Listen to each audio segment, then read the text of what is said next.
you ever see me going down with 30 zeros on my tail, don't give me up. I'll meet you in a San Diego bar, and we'll have a drink for old time's sake. Major Gregory Pappy Boyington let his own words of just a few days prior echo in his mind. The famed Corsair ace was currently in a bind. He had just pulled the trigger, sending his third zero of the day down in flames. But because of the importance of this kill, he had forgotten to check his six. Behind him now, zeros, and plenty of them. He tried hard to pull away, but he had already given up his altitude, and there was nowhere left to go. The Japanese pilots pulled the trigger, and bullets tore into the aircraft of one of the top American aces in history. Surely, Greg Pappy Boyington was finished. Or was he? Now, before we get into Pappy's story, what if I told you that you could actually get an autograph from the Pappy Boyington? Well, now you can, thanks to this video's sponsor, Flight from Historic Autographs. Flight is a collectible card set from the largest non-sport card manufacturer out there, and this series focuses on everything around aviation, from World War I fighter aces to the exploration of space, and everything in between. They are the perfect gift for any history or flight enthusiast, young or old, and can include highly sought-after relics and autographs from historical figures like Amelia Earhart or Jimmy Doolittle, and of course, the leader of the Black Sheep, Pappy Boyington. I've got a few names that I'm personally trying to collect, like Hellcat ace David McCampbell or famous aviator Charles Lindbergh. Use the link below to check them out and see which names you'd like to collect, and when you do, use code TJ3 for 15% off your order. Thanks again to Historic Autographs and the Flight Card Set, and now enjoy. At this moment, on January 3rd of 1944, Pappy was in trouble. But this wasn't the first time that Greg Boyington looked to be out of options. In fact, his story begins with a situation just like this. In 1934, a 22-year-old Gregory tried to join the aviation cadet training program, but was denied, as he was told that married men were ineligible. Many would have given up here, but not him. At the time, his legal name was actually Gregory Hallenbeck. His mother had divorced his father shortly after he was born, and his parents had concealed this from him his entire life. Upon finding out that his father's last name was in fact Boyington, he decided to use this to his advantage, reapplying to the Marine Aviation Cadet Program using the name Gregory Boyington, who was, as far as the government knew, an unmarried 22-year-old man. This worked, and would be indicative of how the rest of his career would go, doing what he wanted and how he wanted to do it in order to make things work. It was not the most traditional way, but regardless, he was now on his way to becoming a pilot. After flying with the Marines for a couple of years in the States, Boyington was assigned to be a flight instructor in Pensacola, Florida. But this would not go well. After less than a year in this position, in mid-1941, he got into a disagreement with a superior officer, punching him in the face. He would almost certainly face court-martial for this, and again, many men would have given up here, but not Boyington. While he was waiting around for the court-martial, a stroke of good fortune came, and some representatives came to his airbase looking for volunteers to come and fight in China, where they would have to first resign from the U.S. Armed Forces. It was the perfect out, and he jumped at the opportunity. Shockingly though, punching superior officers in the face wasn't the only way that Pappy Boyington liked to make friends.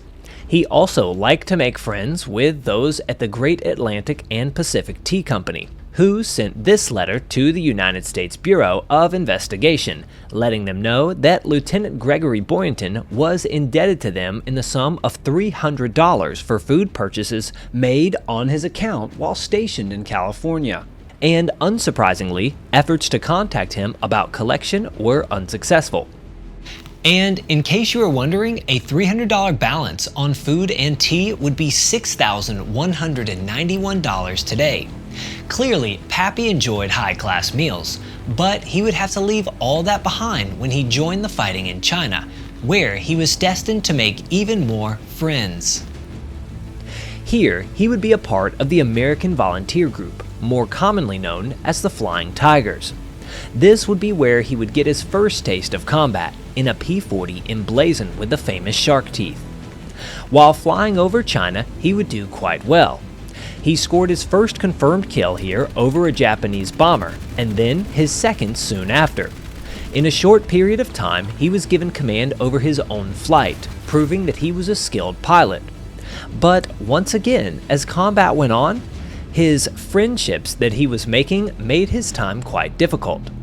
In early 1942, less than a year after he arrived, he began to clash with AVG leader Claire Chennault, and quickly became disliked by many of the other aviators in the group, who called him a liar and a drunk. In fact, Boyington himself claimed that he shot down 6 aircraft while in China, but was only actually given credit for 2 by the AVG. Because of these disagreements, Boyington broke his contract with the American Volunteer Group, leaving for the United States on his own in April of 1942. Shortly after arriving in the United States in the summer of 1942, Gregory Boyington rejoined the Marine Corps and took a major's commission. Apparently, he had just executed the perfect bait and switch, where the US Marine Corps had essentially forgotten that he had, less than a year ago, punched a commanding officer in the face. So, just like it never happened, he was accepted back as a fighter pilot. And also just as impressive, the Marine Corps accepted his own claims of 6 kills and status as an ace in his time with the Flying Tigers, since there was no one from the AVG around to dispute his claims. But nonetheless, he was once again a Marine. Around this time, Boyington began to train in a new aircraft, the F-4U Corsair. The Corsair was the new premier fighter of the Marines, and was, in many ways, an aircraft that was quite difficult to learn. It had a tendency to stall and poor visibility on takeoffs and landings. But once a pilot mastered it, it could turn and fly with the best of the aircraft around. After learning the F-4U, Gregory Boyington was deployed to the South Pacific in early 1943, and was assigned to Marine Fighter Attack Squadron 122. He flew with this unit for about 3 months over Guadalcanal, scoring no aerial kills during this time. Then, in July, he was transferred to commanding officer of VMF 112, and here in July and August of 43, he also scored no kills. But then Boyington continued with his ways, making friends very fast.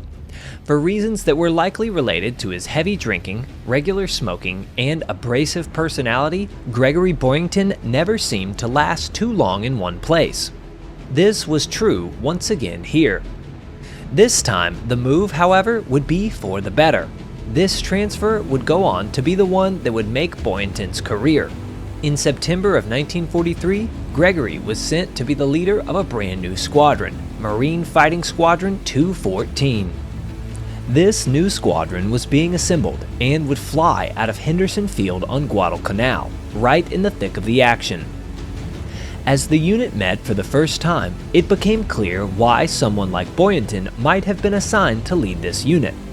They were given few reliable planes, no mechanics, and all of the pilots in the units were orphans, assembled from random squadrons from all over the Pacific. Because of this, they initially opted to name themselves Boyington's Bastards.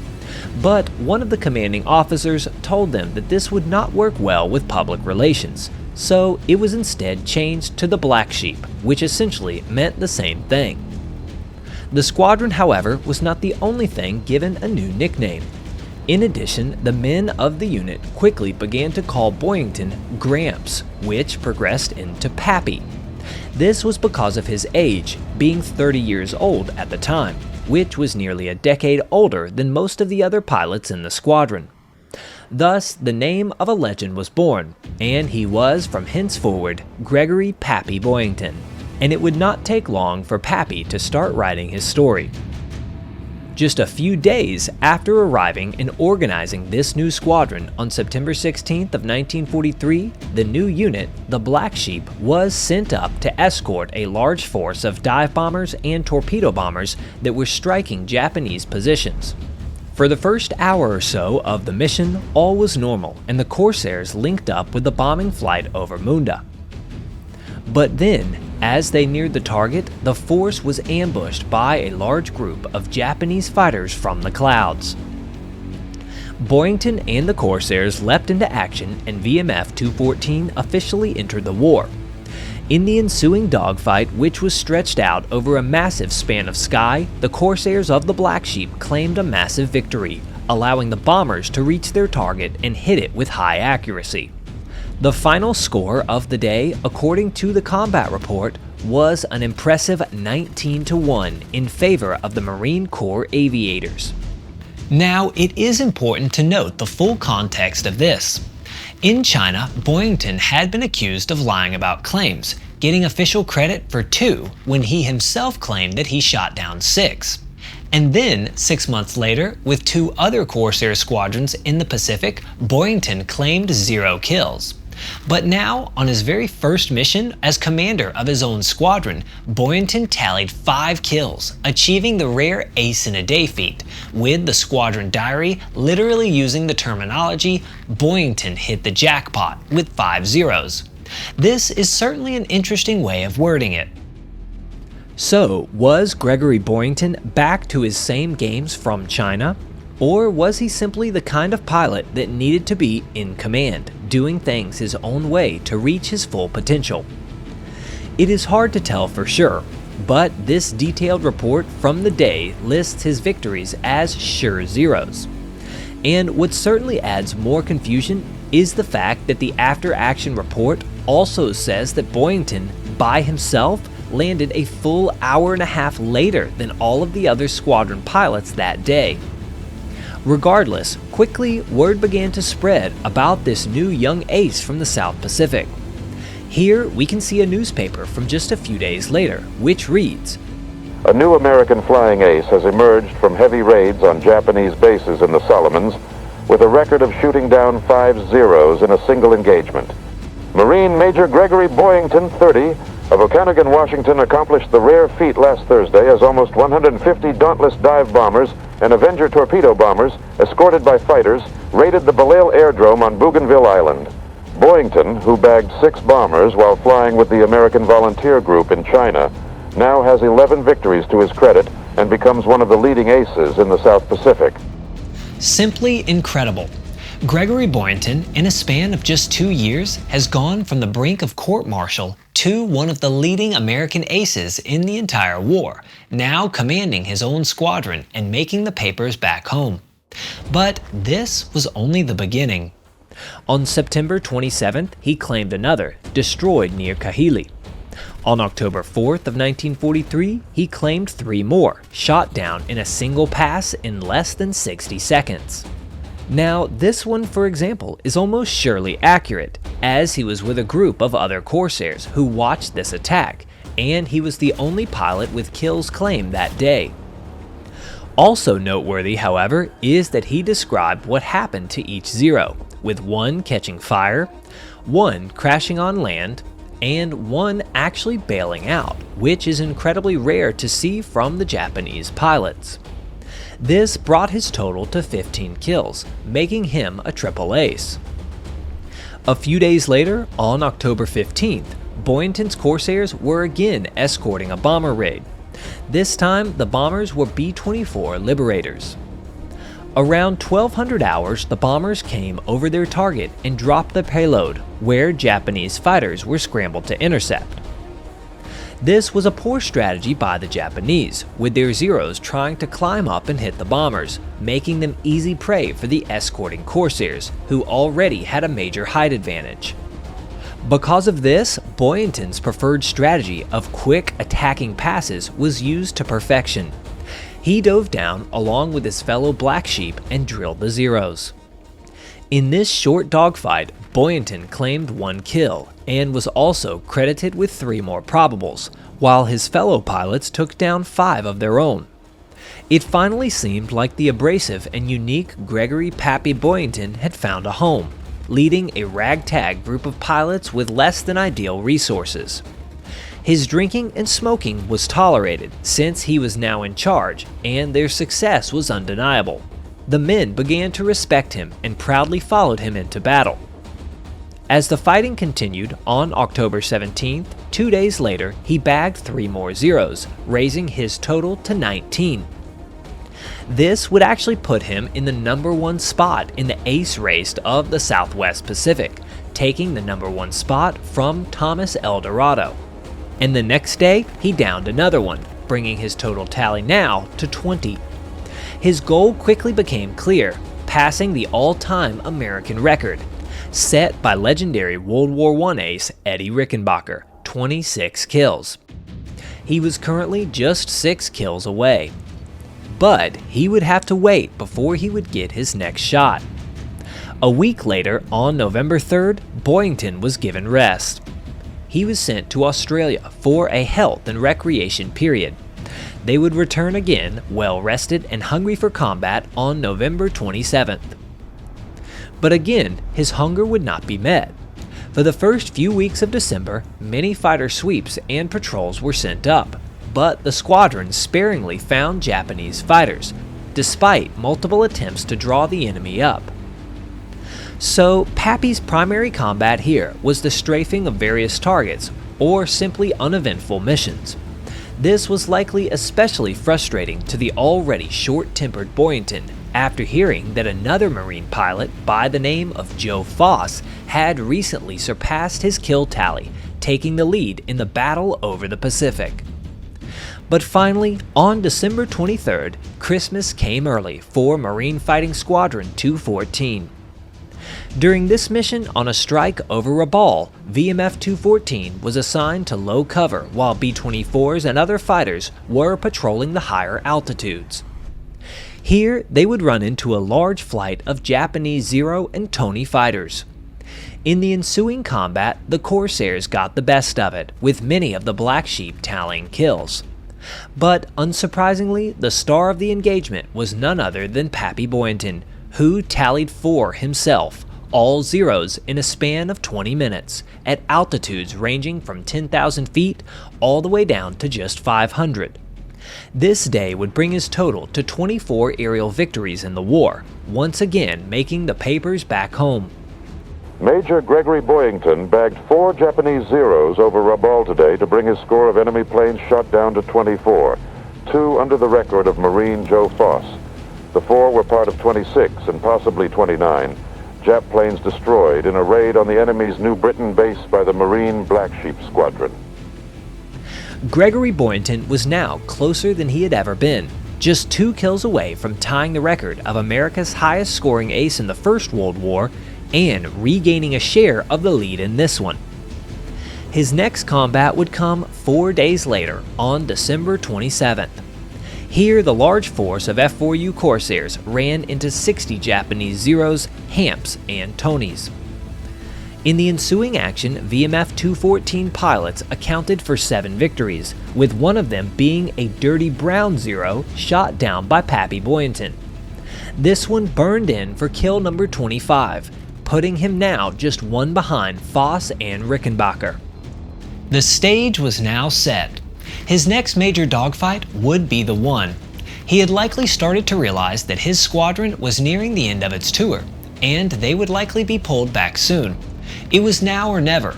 He would either take back the lead and break the highly sought-after record, or he would die trying. There would be no in between. This grand finale would take place on January 3rd of 1944. Here, Major Boyington led a flight of 5 F-4U Corsairs. Their mission was to perform a fighter sweep over the Japanese stronghold and port city of Rabaul, as they had done many times. As they entered the target area, a bump of turbulence brought Boyington back into focus. He shook his head awake and wiped the sweat from his eyes as the coast of New Britain Island appeared over the massive blue nose of his F-4U Corsair. This might be Major Boyington's last chance to make history. The Black Sheep's flight north to the island was calm, with a low, particularly hazy cloud cover obscuring the island chain below. No enemy fighters had been spotted yet. Prepared for their fighter sweep, VMF 214 held a tight formation, so close that they could communicate with hand signals and facial gestures. For a long time, all was quiet, but then, suddenly, the abrupt call came out over the radio. Enemy fighters, 10 o'clock low. Boyington scanned to either side of the nose and the men stayed in formation. Then a glint, the canopy of a Japanese A6M-0. It was near the clouds, climbing up to intercept the Marine fighter sweep. Pappy then shoved the stick forward and pushed the Corsair into a steep dive, locked in on the Zeros climbing up after them. Once he brought his nose around and the gun sight showed that they were in range, he opened fire, pouring a long and firm burst from the 6 50 caliber machine guns into the Japanese Zero, where it immediately burst into flames and fell towards the ground. One down, one to go. Major Boyington had just achieved his 26th kill and tied the air-to-air victory record, with multiple squadron members behind him watching to confirm it. There was no debating this victory. He would not quit here though, he had one more to go. Boyington continued his dive, hard charging straight into the flight of 12 Japanese fighters. Multiple aircraft of the enemy formation swung around and pursued him without hesitation though. The other flyers of VMF 214 last saw Boyington here, disappearing into the low cloud cover over Rabaul, with around 8 Zeros on his tail. It appeared to be just as he predicted, telling his men not to give him up, and that he would meet them at a bar in San Diego. The dogfight continued, and it was a chaotic mess, in the thick clouds and low visibility. Eventually, VMF 214 turned back for base. When they returned to their airfield, they were met by a swath of cameramen and reporters waiting to interview Boyington on his record-setting victory. However, this would be the final time that Major Gregory Boyington would be seen or heard from during the war, as the famous commander of the Black Sheep never came home from this mission on January 3rd. In the squadron diary, we can see that the very next morning, on January 4th, the squadron awoke earlier than any other day, at 5:50 a.m., to search for their missing leader, Major Boyington, as well as Captain Ashman, who also went missing during the confusing dogfight. But nothing was ever found. What happened after Pappy Boyington flew into the clouds on January 3rd would not be known until after the end of the war in late 1945. As the leader of the Black Sheep continued his dive downwards through the clouds near Rabaul, he would punch through and fired his guns into a second Zero. At this time though, all visual and radio contact was lost with any of the other flyers in his squadron. The aircraft that he fired at spiraled downwards with a cloud of black smoke, his second kill in just a few seconds. And just like that, he had done it. He had met and surpassed the most coveted milestone in American aviation, 27 aerial kills, passing fighter legend Eddie Rickenbacker. But his focus on this goal had cost him. In pursuit of this second Japanese kill of the day, he had gone far too low, going beneath the cloud cover and losing contact with his wingmen. He was now all alone, and the only friends that he had around were Japanese Zeros, who had just watched him kill 2 of their own. He opted to dive harder, going in lower with a swarm of Zeros above and behind. Here, Major Boyington lined up his final aerial victory of World War II, eliminating a third Zero near the deck just a few hundred feet above the Pacific.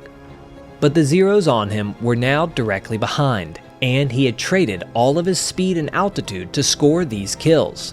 The Japanese pilots then opened fire, peppering his aircraft until it gave out. Even the reliable Corsair couldn't take the punishment that came his way. Now, with no other options, Boyington was forced to bail out of his aircraft, eventually floating to the warm waters below. In reality, the search that was sent for Pappy the following day had no chance of finding him, as he had already been picked up by a Japanese submarine. This would be the start of a grueling 20-month internment as a POW until the war's end in some of the most miserable prison camps around, And to make matters even worse, the Japanese never even recorded Boyington as an official POW to the Red Cross, so for the remainder of the war, it was widely accepted that he had been killed in action. But if nothing else, the thing that would keep him going was likely the fact that he knew that he had to clarify the records, that he had indeed shot down 2 more Zeros, and that he was the first American aviator to pass Rickenbacker's historical milestone. For without his own report, he knew that no one would ever know, as we can see in the original combat report, which lists him with only 1 kill on the day, since that is all any of his wingmen saw. And if there's anything that we know about Pappy, it's that if he wants something, he will find a way to get it. But fascinatingly, the drive to make the record straight was not the only thing that kept him going in prison. Because of the strict sobriety policy that was enforced in Japanese POW camps, Boyington's health greatly improved, since he was not able to smoke and drink on a daily basis. So he actually gained weight and was noticeably healthier. While he was a prisoner, Boyington was awarded the Navy Cross and the Medal of Honor, which in many ways was assumed to be a posthumous decoration at the time, since it was awarded in March of 1944. But in reality, this was not the case. After the atomic bombs were dropped and Japan surrendered, Gregory Pappy Boyington was liberated. News quickly spread that the American hero was alive, back from the dead. By this point, the men who knew Pappy expected nothing less. In the years after World War II, Boyington wrote a biography called Ba Ba Black Sheep, which was later made into a popular TV series that Boyington himself went on to call Hogwash and Hollywood Hokum. Gregory Boyington would pass away in 1988 at the age of 75. At his funeral in Arlington National Cemetery, he was given full military honors, including a missing man formation conducted by F-4 Phantoms. At his funeral, one of his close friends looked down at the headstone next to his and saw that it was boxing legend Joe Louis, to which he remarked that old Pappy wouldn't have to go far to find a good fight. Thanks for watching. I hope you enjoyed, and I'll see you next time.